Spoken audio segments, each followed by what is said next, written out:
It's day 22. Alam nyo ba guys, lately, ay shit, tae. Butik na yan. Ew. Swerte mo naman. So, yun nga, ang dami kong na-realize habang tumatagal.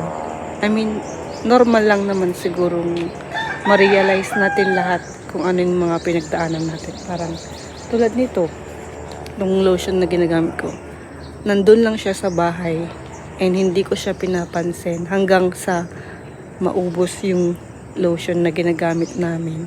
So, na-realize ko yung value nito.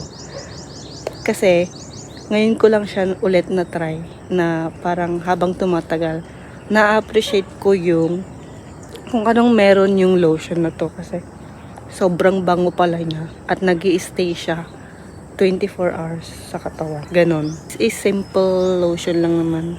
This is the Sako Skin Everyday Perfume Body Lotion. So, I really love this one na ngayon. Okay na matun. So, in real life, marirealize natin kung ano yung meron tayo. Yun lang yung meron tayo. Pero parang kino-compare natin yung sarili natin. Hindi natin iniisip na merong mas nangangailangan ng anong meron ka ngayon.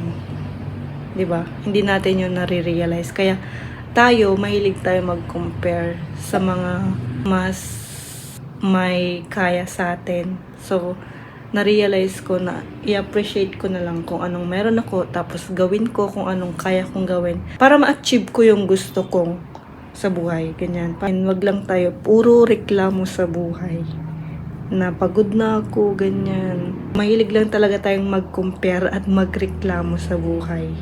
I mean, ako din, ganun din naman ako. Minsan sabi ko, pagod na ako, ayaw ko na.